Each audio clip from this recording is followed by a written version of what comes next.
Good evening. Certain NBC executives feel it would be a little unkind to present this show without just a word of friendly warning. We are about to unfold a show featuring David Letterman, a man of science who sought to create a show after his own image without reckoning upon God. It's one of the strangest tales ever told. I think it will thrill you. It may shock you. It might even horrify you. So if any of you feel that you don't care to subject your nerves to such a strain, now's your chance to, well, we've warned you.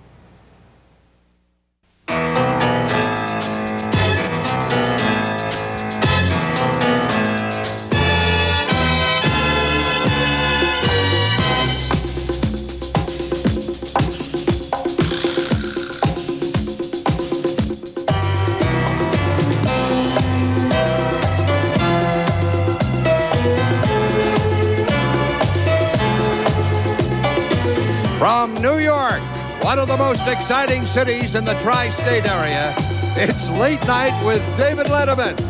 Tonight's guests are Bill Murray, Don Mr. Wizard Herbert, also a tour of the set, a special late-night report on the shame of the city, and the Rainbow Grill Dancing Girls.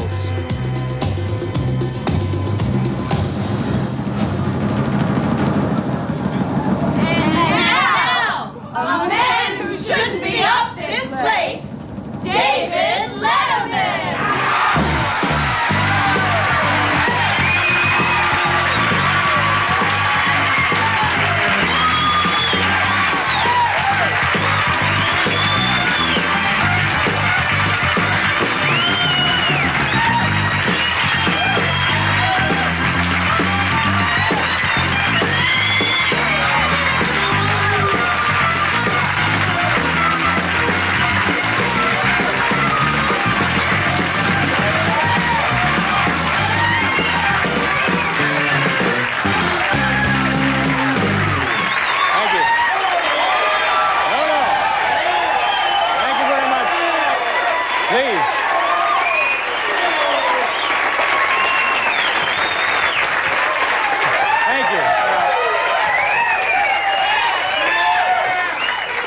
Thank you very much.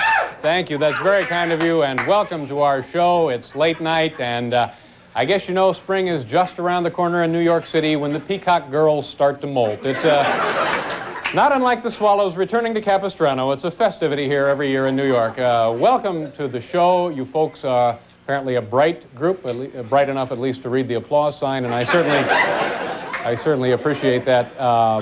I'm very excited about this new show, and it's a big 3 or 4 days for NBC.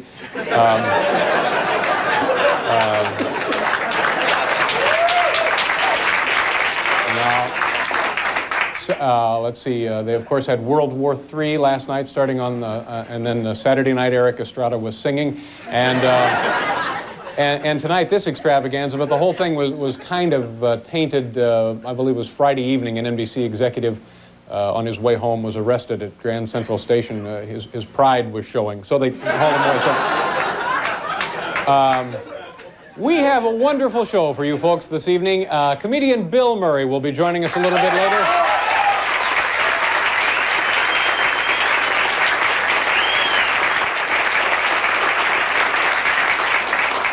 A guy who has been a longtime favorite of mine, you know him as Mr. Wizard, Don Herbert will be joining us.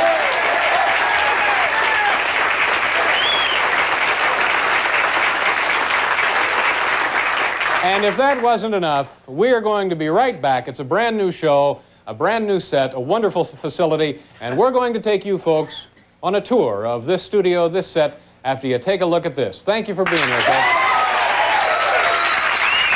What would you like to see on late night television? Various ways of joining metal. Okay. Something about how to join metal.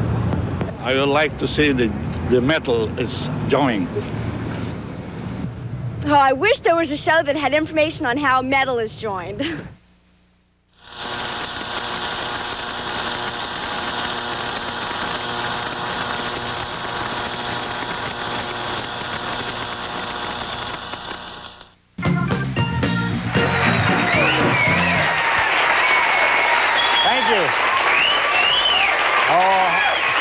Okay.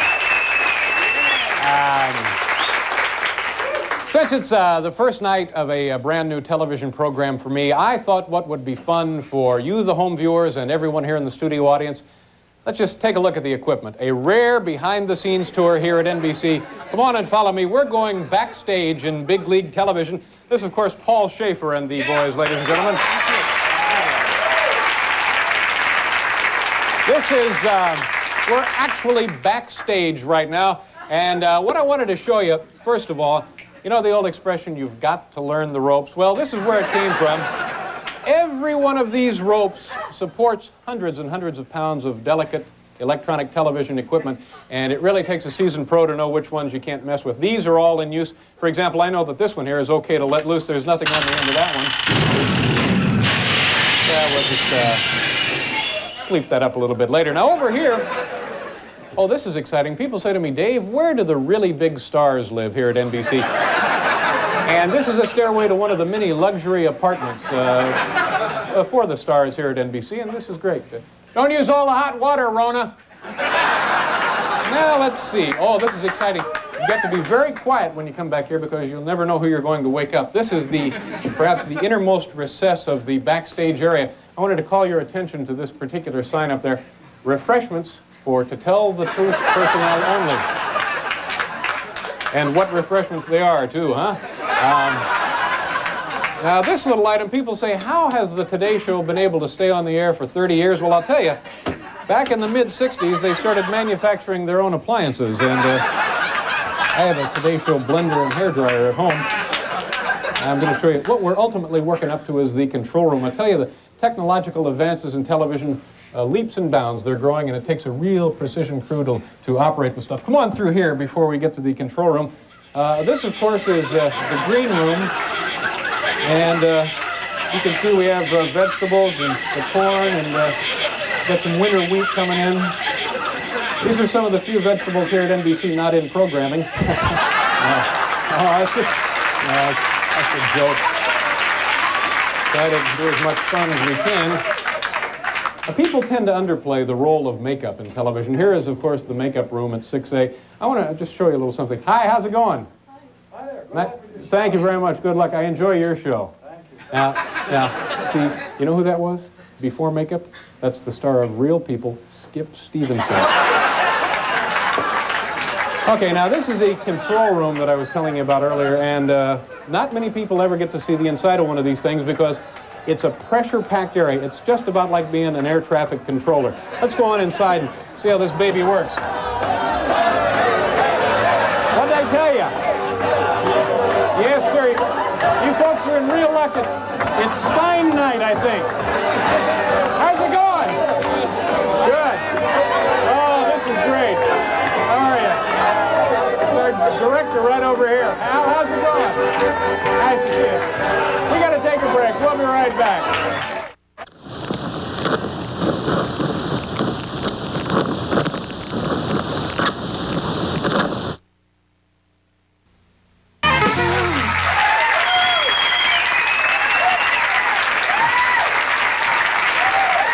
Thank you.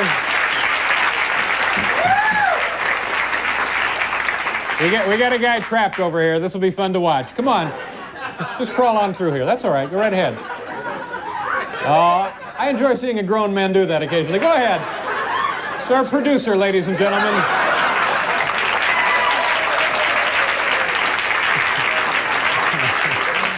Yes, nothing left to chance here, you know. Well, about now you're asking yourself, gee, I wonder what else this show has. Well, I'll tell you, we have one of those. It's a pleasure for me to introduce my first guest with credits that include Saturday Night Live, the films Meatballs, Caddyshack, Where the Buffalo Roam, and Stripes. Bill Murray has become one of the top box office draws in show business. And besides that, he's a very funny man, and it's a pleasure to have him on our first program. Ladies and gentlemen, Bill Murray.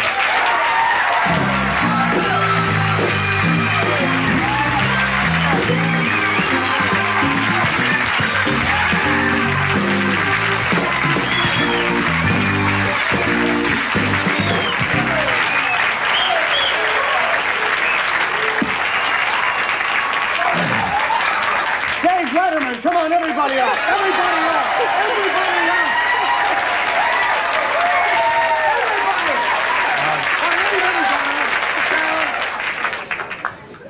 Hi, Bill. How's it going? Fine, nice to see you. Good. Thanks for being on the show. I certainly appreciate that. I missed the first part of the show, by the way. What happened? Is it going well? I know this is the first show, and I think this guy needs a little support. Dave Letterman. All right, okay, good. All right, okay.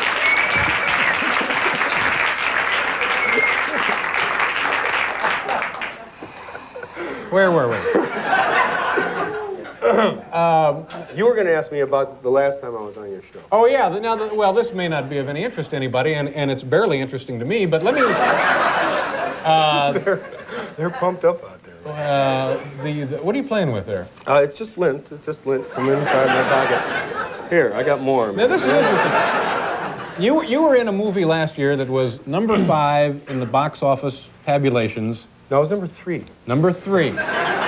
You're a major star, and yet here you are playing with lint balls.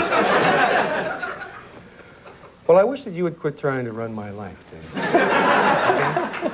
No, I mean this. I mean it. You've got everyone here under your spell. It's obvious.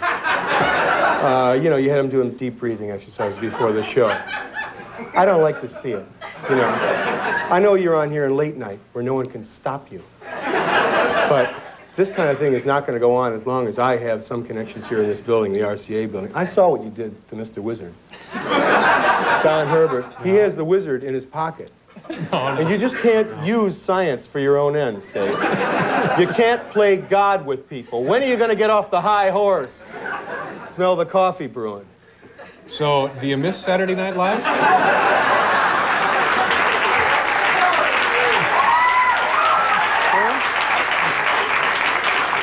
Sure, I miss it. I miss going back. I miss the old gang. Yeah. Bob Tischler, of course, my old friend, is producing it. My brother, Brian Doyle Murray, is on the show and one of the stars of the show.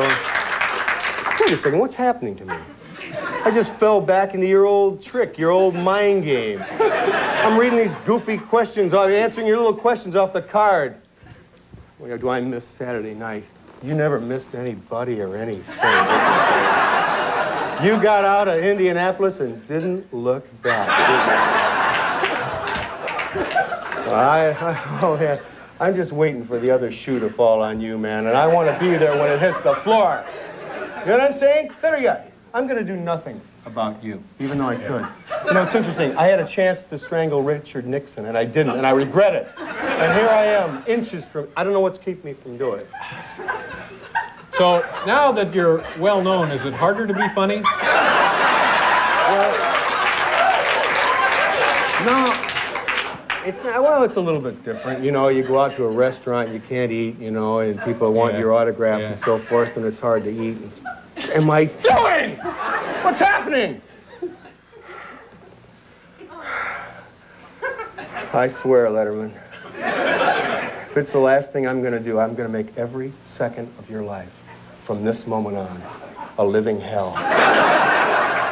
For what you've done. No, go ahead and talk to them. They're all singing your song tonight, Dave. Go ahead. I'll never make it home tonight. I'll tell you what. I'll never make it home. You should see the guys he's got in my dressing room waiting. We're Just going waiting for me to cross take a him. break, the towel off, Bill, and then we'll be right back after we take another break.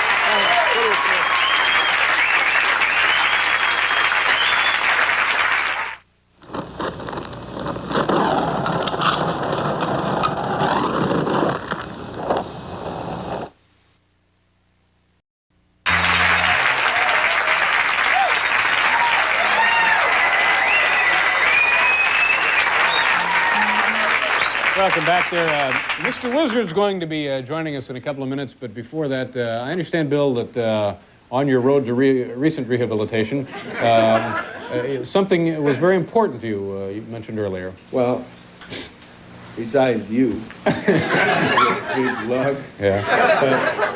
But my doctor told me 10 days ago, Bill, you'd have been dead today.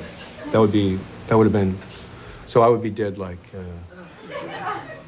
13 days now. So He said you would be dead if it weren't for aerobic exercise. Aerobic exercises saved my life, turned my life around, and I will talk at length about it. But I know you don't have time. No, darn the luck. So you're going to...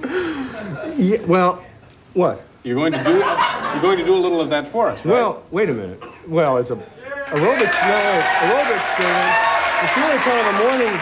It's a morning. I like to do it early while I'm still fresh, or sometimes after lunch after a big meal, just to blow a little up at late night like this. Well, technically, this is morning now. Well, anytime after midnight, generally considered. Yeah, well, I gotta feed Cancun in a couple hours. Say, do you guys know the new Newton-John thing?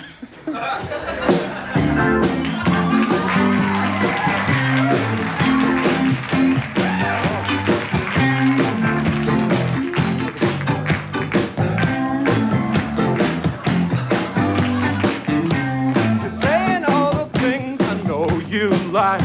You're making with conversation. I gotta handle you just right. Do you know what I mean? I'm sure you'll understand my point of view. We know each other mentally. You gotta know that you're bringing out the animal in me. Let's get physical, physical. I wanna get physical. Let's get into physical. Let me hear your body talk. Your body talk. Let me hear your body talk. Let's get animal. I wanna get animal. Let's get into animal. Hello, I'm Larry Preston, Undersecretary of Education. I'm sure by now you've all heard about the President's change of public elementary and high school schedules. If not, let me refresh your memory. On February 1st, 1982, everywhere in the United States, the American school day will begin at 12 noon. That's right, school now begins 4 hours later. But the later start time does not mean that your children must stay at school later. The school day will still end at 3 o'clock. The President's official quote on the matter was, "They can leave anytime they want." It is the hope of the President and all of us here at the Department of Health, Education, and Welfare that your youngsters take advantage of this new schedule to broaden their interests, grow as citizens, and spend a lot more time watching late-night television. Thank you.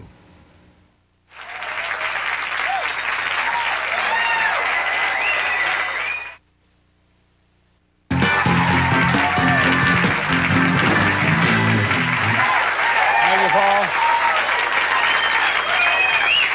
Thank you. Nice to have Bill Murray with us, and I know most of you are sitting at home thinking, is this PBS? Well, no. You know, because we're on at late night, we have a chance to do some hard-hitting, in-depth news reporting during the day, and whether you know it or not, there are just a couple of things wrong with New York City. So we went out on the streets to take a closer look and filed this report that we call The Shame of the City.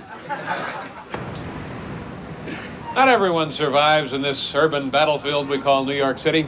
This combination cityscape and war zone, the crowded landscape has claimed another gentle victim. Yes, say goodbye to the once plentiful, majestic pine tree. I'm here at 52nd and Park, once a thickly wooded forest right here in Manhattan. Now, everywhere are the dead trees, cut down in their prime, victim of some mysterious blight. Was it pollution? Maybe overcrowding? Perhaps forced out by too many delicatessens? No one seems to know what's killing our trees. There are no simple answers, only simple questions, and simple people like myself to ask them. It's truly the shame of the city. Can we take these home for firewood? Can we just bust them up a little bit?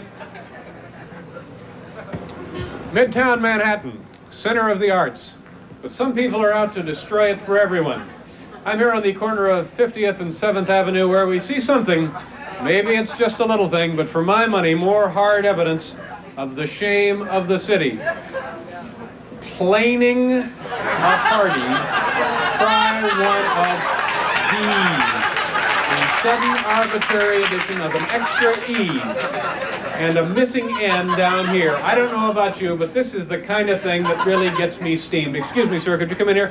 What is your name, please? My name is Danny. Denny, do you work in this establishment? Yes, sir. Now, were you aware of the fact that there are 2 misspellings in this sign? Yes, I know. You do know, but yet you put the sign up. I'm going to change that. You are going to change it. Thank you very much, Denny. There you have it, a blight on society remedied, and frankly, I was proud to be a part of it. New York City, center of culture, of wealth, of power, and victim of one of the highest crime rates in the history of mankind. A crime rate that continues to climb and shows no sign of stopping, and you have to ask yourself, is it really any wonder when you take a look at the police department? A population of 10 million, and this is the police department? It's shocking, horrifying, tragic, and yet nothing is being done about it. Excuse me, sir. Do you work here? Yes, I do. Are you the only one who works here? Yes, I am. Unbelievable, yet it's true. Truly, the shame of the city.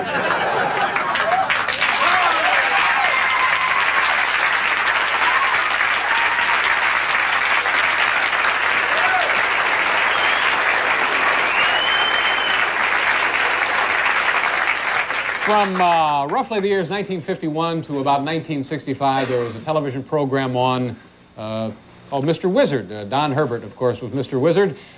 This is very exciting for me. He's here tonight, ladies and gentlemen. The original, the one, the only, Mr. Wizard.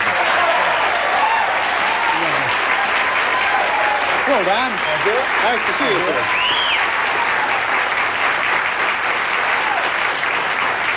We're going to do some neat stuff here. Before we get into that, well, in those years, was there ever any serious mix-ups where a little kid was roughed up a little on the show?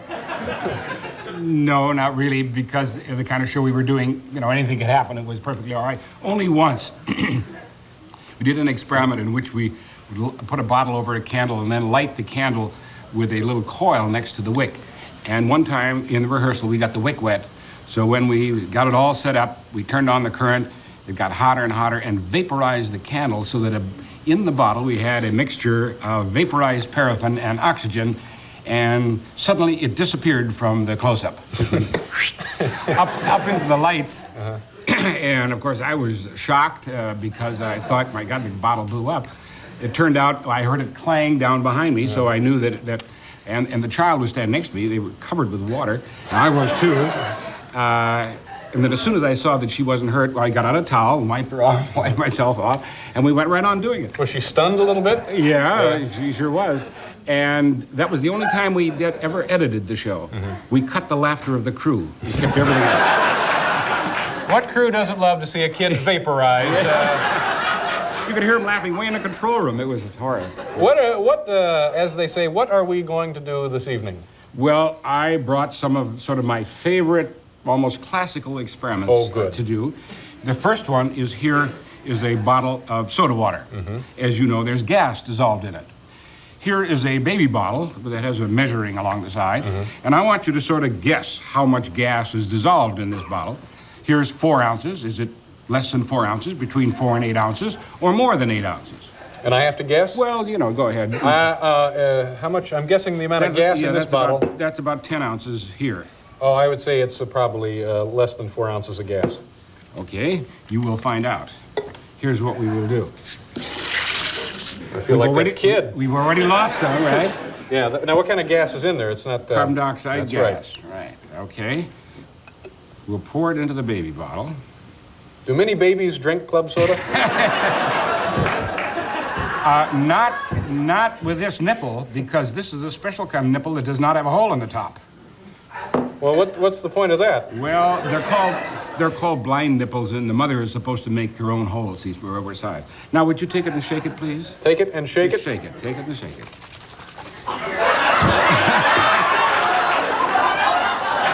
Keep going.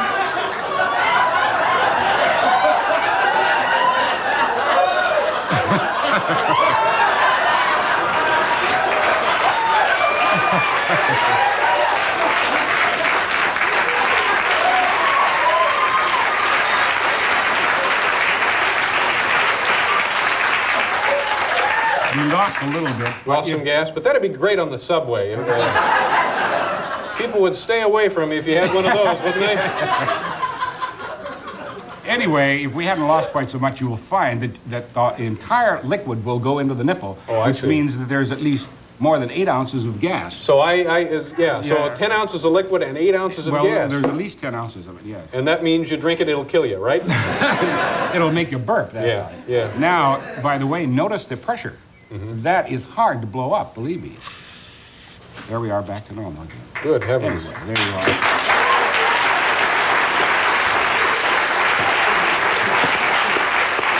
Do you ever remember probably the most famous of all the sort of home science demonstrations, getting the hard-boiled egg in the bottle? Yes. Okay, well, you can't do that much anymore because they don't have milk bottles, and that's what you used to do it in. That's right. So I have now got a new version. This is a balloon filled with water. What you have to do is to get that balloon filled with water into the bottle. Do you want me to do that? Well, you can't. Yeah, it's just too big. I'd need special tools. We'd have to send out for them. We'd be here all night. Let us do it in the classical way. I'll get the balloon wet so we make sure that it is nice and lubricated. Like that. I'd like you to take it in your hand like this. I think we've all seen Shriners do this, haven't we? I'm going to light this piece of paper and put the burning paper into the bottle. Okay. And then I want you to put the balloon on top like that. Okay, that'll be now, all right. What is going to happen is the paper burning is going to heat up the air inside. That makes it expand, and the balloon, when you put it over the top, is going to work as a one-way valve, allowing the air to get out. But as soon as the flame goes out, the air is going to get cool again. Okay. It'll contract, and no outside air pressure can get in there, because this is hard, so it's going to push on the balloon and force it in. Okay. Are you ready? Do you want a drum roll or anything here, sir? Well, if you'd like. Could we have just a small drum roll? It's the first night they play along.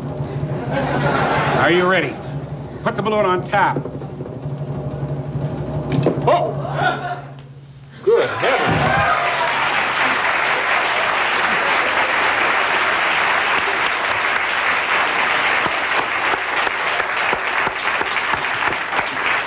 Now the question is, how do you get that sucker out? Yeah.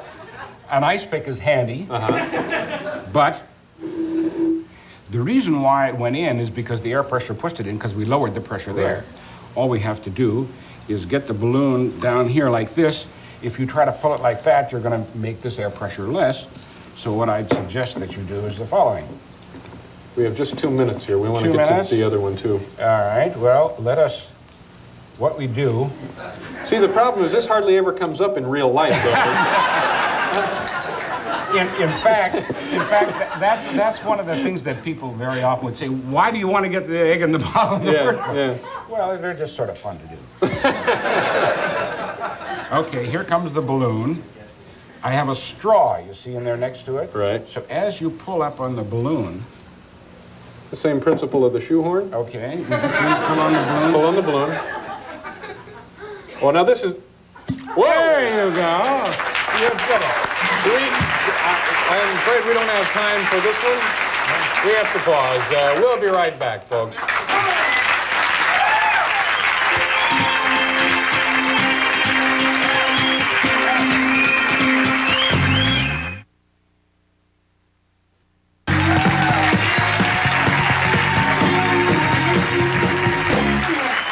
Thank you very much, Paul.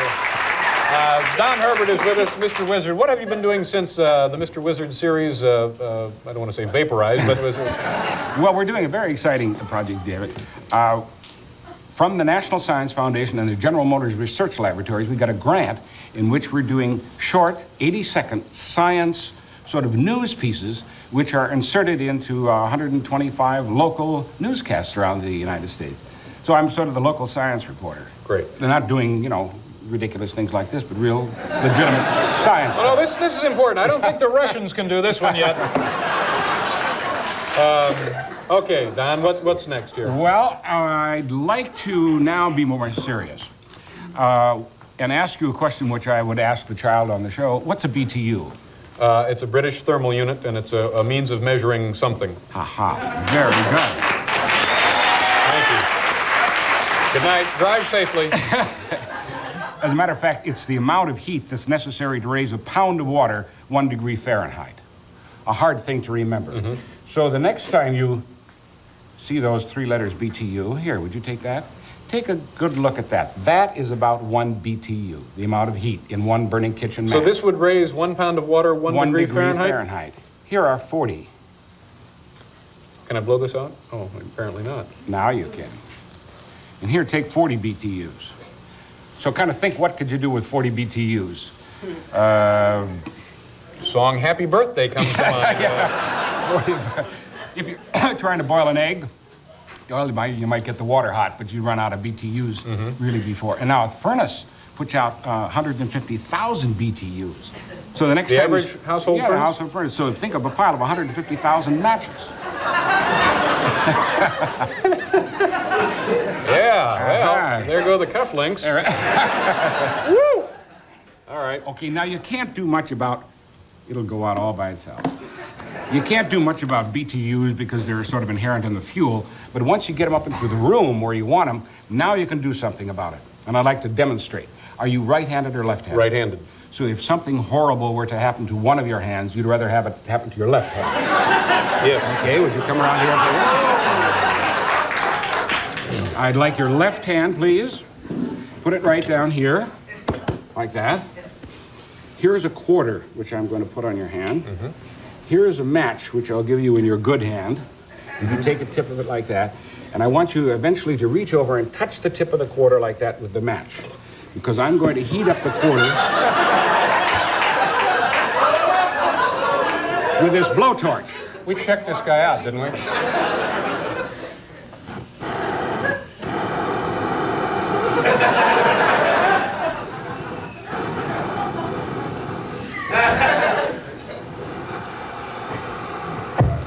Now I'm going to cover your hand with some insulation. Okay. This is modern insulation. And I'll pat it down so there's about... Here, kitty, kitty, kitty, kitty, kitty. There's about an inch or so of insulation above your hand. I'll put the quarter on the top. Now, whatever you do, don't move that hand. Because here comes the blowtorch.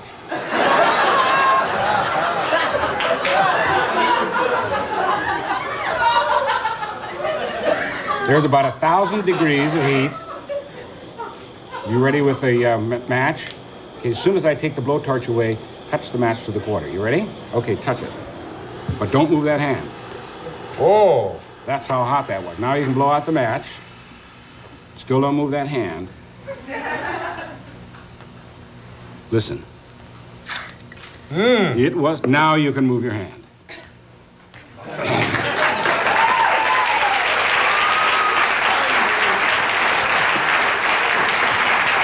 Well, that's certainly impressive. Would you like the quarters? Well, souvenir? Oh, yeah, thank you. Oh, thank you very much. Yeah, and as Kathy Lee Crosby would say, don't try this at home, boys and girls. Good heavens, what is this stuff? It's vermiculite. It's a sort of a mica-like material that's been expanded. And this I get at the garden shop. They dig it into the soil to keep the soil moist. But it is used as insulation in the walls and ceiling of your house and is very, very effective insulation. Yeah. There are some better on the market, but you can see it's fireproof. Oh, yeah. Why get the good stuff?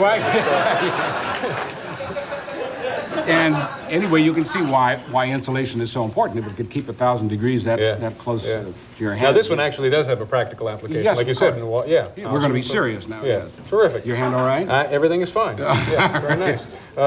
This is fascinating stuff. Well, thank you. I appreciate you coming by. This is Don Herbert, Mr. Wizard. We'll be back.